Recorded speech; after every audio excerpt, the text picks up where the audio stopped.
I respect nobody. Brock Lesnar is the Lord thy God. Hallowed be his name. Emperor of the WWE Universe, Brock Lesnar. তবে শুধু কি wrestling? না, তিনি American ফুটবলও খুব ভালো খেলেন। এছাড়া ইউএফসিতে একজন জীবন্ত কিংবদন্তি হলেন ব্রক লেসনার। তিনি প্রফেশন জগতে যেখানে পদার্পণ করেছেন সেখানে চ্যাম্পিয়ন হয়েছেন, যাকে দলে নেওয়ার জন্য ফুটবল ক্লাব, রেসলিং কোম্পানি এবং একই সঙ্গে রিয়েল ফাইটিং কোম্পানি নিজেদের সেরা চেষ্টাটা করেছে। যদিও শেষ পর্যন্ত তাকে প্রথমেই রেকর্ড পরিমাণে বেতন দেন ভিন্স ম্যাকম্যান, যার পরিমাণ ছিল বছরে $2.5 লাখ। এই পরিমাণ অর্থ দিয়ে দলে নিয়েছিলেন তিনি। 2007 সালে রেসলিং থেকে নিজেকে সরিয়ে ফাইটিংয়ে মনোযোগ দেন, যেখানে 2008 সালে ইউএফসি তাকে দলে নেয়। তবে 2011 সালে এই তারকা এমএমএ থেকে বিদায় নেন।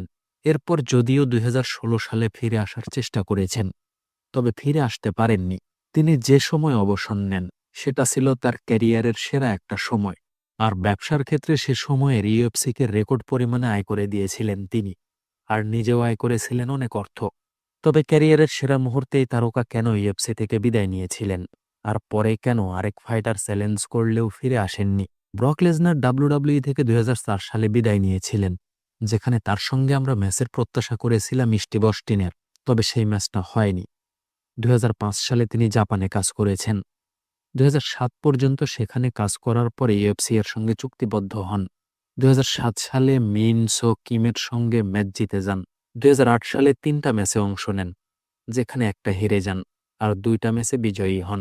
অবাক বিষয় হলো সেই বছরেই তিনি হেভিওয়েট চ্যাম্পিয়নশিপ জিতেছেন, যেটা যে কোনো রেসলারের জন্য প্রথম ছিল। মানে অন্য কোনো বিভাগ থেকে এসে এত অল্প সময়ের মধ্যে ইউএফসি হেভিওয়েট চ্যাম্পিয়ন কেউ হতে পারেননি। 2009 সালে তিনি পেটের সমস্যার কারণে ডাক্তারের কাছে গেলে তার মনোনিউক্লিওসিস ধরা পড়ে, মানে তার লিভার ফুলে যাওয়া রোগ হয়। এর 1 মাস পর ডাক্তাররা জানায় তিনি ডাইভার্টিকিউলিটিসে আক্রান্ত। আর একই সঙ্গে তার অবস্থান এবং রোগের অবস্থান দেখে ডাক্তাররা অবাক হয়েছিলেন। সবাই অবাক হয়েছেন এই ভেবে যে তিনি কেন মরেননি, কেননা পর্যায় ছিল খুব ভয়ঙ্কর, আর তার বেঁচে থাকাটাই ছিল অবাক বিষয়। এটা হয়েছিল তার খাদ্যনালীতে, যেখানে নারীর বাইরের দিকে ছোট ছোট গুটি তৈরি হয়েছিল। অনেকের মতে ভেতরে অতিরিক্ত চাপের কারণে এটা হয়, আবার অনেকে বলে থাকেন খাদ্যে ফাইবারের অভাবেও এটা হতে পারে। ব্রক যেহেতু ছোট থেকে একজন পরিশ্রমী মানুষ, তার প্র্যাকটিস এবং ম্যাচের সময় ভেতরে ব্যাপক পরিমাণে চাপ পড়ে, আর চাপ নিতে তিনি সবসময় পছন্দ করেন। অনেকে বলে থাকেন তার এই চাপ নেওয়ার কারণে রোগটা হয়েছে। 2009 সালের 16 নভেম্বর ব্রক লেসনার অস্ত্রোপচার করেন, যেখানে ডাক্তাররা বলেন তার নাড়িতে যে গুটি তৈরি হয়েছিল তাতে মল জমেছিল। তারা বলেছিল তার শরীরে যে অ্যান্টিবডি আছে সেটা এই অবস্থা প্রতিরোধের জন্য যথেষ্ট ছিল না। ফলাফলস্বরূপ রোগের প্রকোপ দিন দিন বেড়ে গেছে, আর অ্যান্টিবডি ব্যর্থ হয়েছে। এতে এত পরিমাণে অ্যান্টিবডি কাজ করেছে যে ব্রকের দেহের অন্য অংশগুলো শক্তিহীন হয়ে পড়েছিল। ব্রক অনেকটাই নিস্তেজ আচরণ করেছেন। ডাক্তার প্রাথমিকভাবে তৈরি ফুটোগুলো বন্ধ করে দেন, তবে সেখানে শেষ নয়, বরং আরও কতবার এটা করা প্রয়োজন সেটা তখনই বলা যাচ্ছে না, এমনই বলেছিল ডাক্তাররা। 2011 সালের মে মাসে লেসনার আবার অস্ত্রোপচার করেন, যেখানে তার মলাশয়ের নাড়ির কিছু অংশ কেটে ফেলা হয়। ডাক্তাররা বলেন এটা দ্রুত গুরুতর আকার ধারণ করলেও ব্রক লেসনার বুঝতেই পারেননি এটা কতটা ভয়ঙ্কর হতে পারে। তিনি সেভাবেই লড়াই করে গেছেন। তিনি ভাগ্যবান, তার পেটে সজোরে কোনো ঘুষি লাগেনি। যদি লাগতো তাহলে তার পরিমাণ হতে পারত স্পট ডেড। লেসনার এত কিছু জানার পরেও পিছু হটতে রাজি ছিলেন না। তিনি সেভাবেই চিকিৎসার পাশাপাশি লড়াই চালিয়ে যেতে থাকেন, যেখানে প্র্যাকটিসের সময় বেশিরভাগই নিজেকে বাঁচানোর চেষ্টায় মগ্ন থাকতে হতো। এই চিকিৎসা চলা অবস্থায় তিনি শেন কারউইন, ফ্রাঙ্ক মির এবং কেইন ভালাসকাজের সঙ্গে ম্যাচ খেলেন। এই ম্যাচগুলোর ফলে তার শারীরিক ক্ষতি কিছুটা হয়েছিল। তবে 2011 সালের 30 ডিসেম্বর তিনি ওভারিমের সঙ্গে ম্যাচ খেলার সময় নিজের জীবন নিয়ে শঙ্কিত হয়ে পড়েন, কেননা ওভারিম তার পেট লক্ষ্য করে আঘাত করছিলেন। ম্যাচ শুরুর থেকেই ব্রকের পেট লক্ষ্য করে তার পা চালানোই ছিল যেন একটা লক্ষ্য। ব্রক সেখানে শুধু সেবি করে গেছেন, আর শেষ পর্যন্ত পেটে কিক খেয়ে হার মেনে নেন। এরপর তিনি ইউএফসি থেকে অবসর নেন, কেননা ডাক্তাররা আগেই তাকে সতর্ক করেছিল। আর ইউএফসিতে অক্টাগনের মধ্যে কোনো দয়া চলে না, যে কারণে সেখানে কোনো কিছু ঘটতে পারে এমন ভয় থেকেই তিনি তখন অবসরের ঘোষণা দেন। এর পরবর্তীতে ডাক্তার তাকে পারফর্ম করতেই নিষেধ করেন। তবে তিনি কিছুটা সুস্থ হতেই আবার ডাব্লিউডাব্লিউইতে আগমন করে জন সিনাকে আক্রমণ করেন। এবার অবশ্য ডাক্তাররা তাকে ভয় দেখালেও আগের মতো সিরিয়াস অবস্থানে ছিলেন না, কেননা ডাব্লিউডাব্লিউই ইউএফসি এর মতো সিরিয়াস নয়, আর পেটে আঘাত পাওয়া থেকে বাঁচাও সম্ভব। তারপরেও তারা ব্রককে বলেছিলেন ট্রেনিংয়ের সময় অন্তত সাবধানে কাজ করতে, আর একই সঙ্গে রিংয়ে পারফর্ম করার ক্ষেত্রে পেটের বিষয়টা মাথায় রাখতে। তিনি সেভাবেই কাজ করেছেন। আর প্রতি ম্যাচের আগে এবং পরে তার জন্য ডাক্তার চেকআপ বাধ্যতামূলক করেছিল কোম্পানি। তিনি অক্টাগন থেকে নিজের মনকে সরাতে পারছিলেন না, কেননা তার মতে তার শরীর সব সময় সামর্থ্য দেখাতে আগ্রহী। 2015 সালে গুঞ্জন তৈরি হয় তিনি ইউএফসিতে ফিরছেন, তবে তিনি বিষয়টাকে নাকচ করে দেন। ইউএফসিতে ভয়ঙ্কর অভিজ্ঞতার মুখোমুখি হওয়ার চেয়ে ডাব্লিউডাব্লিউইতে কোনো রিস্কের মুখোমুখি না হয়ে কাজ করা তার জন্য ভালো, যেখানে ফুল বেতন পেয়েও পার্ট টাইমার হিসাবে কাজ করতে পারবেন।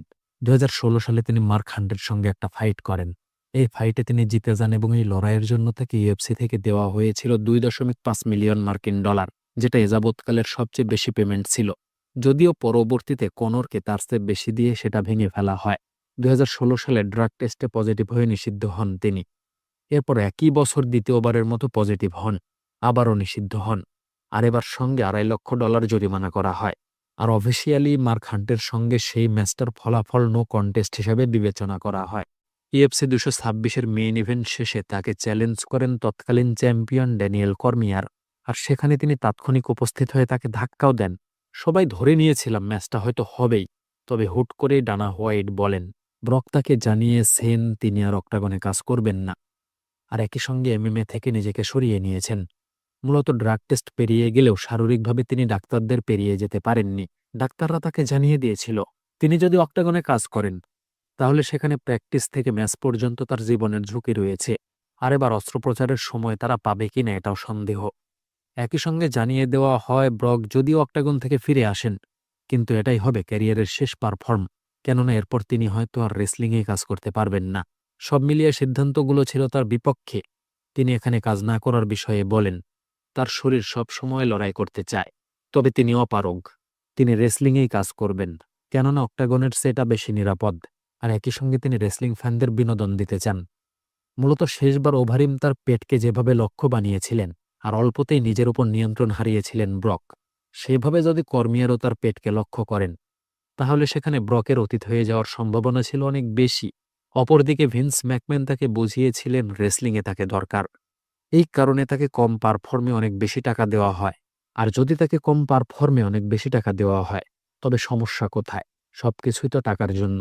সবকিছুর বিবেচনায় তিনি রেসলিংকে নিজের ভবিষ্যৎ হিসাবে বেছে নেন, আর শেষ হয় ব্রক নামক ইউএফসি অক্টাগনের একটা ক্যারিয়ারের অধ্যায়। অনেকে তার ড্রাগ টেস্টে পজিটিভ, আর তার পারিশ্রমিকের তুলনায় ডাব্লিউডাব্লিউইতে বেতন অনেক বেশি হওয়ার কারণেই তিনি মূলত অবসর নিয়েছেন। কিন্তু বাস্তবতা হলো তার পেটের এই ভয়ঙ্কর সমস্যার কারণেই তিনি অক্টাগন ছেড়ে রেসলিংকে বেছে নিয়েছেন। আর হ্যাঁ, প্রতি ম্যাচে কিন্তু ব্রক লেসনারের পেটের নিরাপত্তার বিষয়টা মাথায় রেখে কাজ করে ডাব্লিউডাব্লিউই।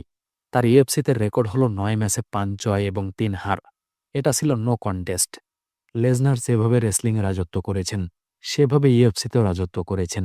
তিনি ছাড়া কোনো রেসলার সেখানে গিয়ে তার সমান পারিশ্রমিক আদায় করতে পারেননি, কিন্তু শেষ পর্যন্ত পেটের কারণে তাকে ইউএফসি এর অক্টাগনকে বিদায় বলতে হয়। ধন্যবাদ।